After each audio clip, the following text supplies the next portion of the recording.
సనాతన యోగి. అసలు సనాతన యోగి అంటే ఎవరు?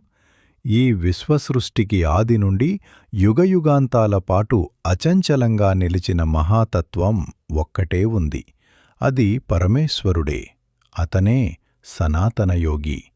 యోగి అంటే సంసారంలో ఉన్న ప్రతీ జీవరూపంలోనూ తానే వ్యాపించి ప్రకృతిని సంకల్పం ద్వారా నడిపించేవాడు. అలాంటి పరమతత్వమే ఈ సనాతన యోగి. పార్వతీ పరమేశ్వరులు ఈ లోకాలన్నింటికీ ఆదర్శ దంపతులు. ఆదిమాత, ఆదిపితల, జగత్తుకు పునాది వేసిన దివ్యశక్తులు. విఘ్నాలను తొలగించి భక్తుల దారి సులభం చేసే విఘ్నేశ్వరుడు. ఈ ఆదిదంపతుల సంకల్పం నుండి జన్మించిన మహానుభావుడు. అలాగే లోకాల కష్టాలను తొలగించి ధర్మాన్ని స్థాపించిన మహాసేనాని కుమారస్వామి కూడా ఆదిదంపతుల ఆజ్ఞానుసారం అవతరించినవాడు. ఇంత లోకానికి స్పష్టమవుతోంది. ఆదిగురువు సనాతనయోగి, అదే పరమేశ్వరుడు అని.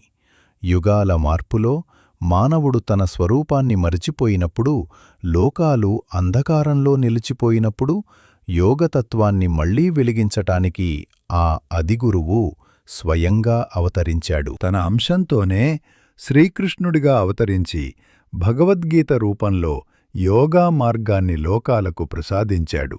కాబట్టి తరువాత వచ్చిన సనాతనయోగి శ్రీకృష్ణ పరమాత్మనే.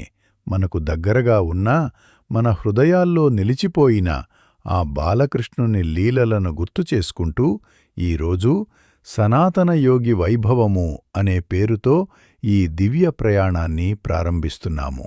మీ అందరి ఆశీర్వాదాలు, ఆదరణ నా శక్తిని మరింత పెంచుతాయి. ఈ సీరియల్ను లైక్ చెయ్యండి, షేర్ చెయ్యండి, సబ్స్క్రైబ్ చేసుకుని డైరెక్ట్గా ప్రతి ఎపిసోడ్ను మీ సెల్లోనే చూసి ఆనందించండి. ఓం సనాతన యోగినే, శ్రీకృష్ణ పరబ్రహ్మణే నమః.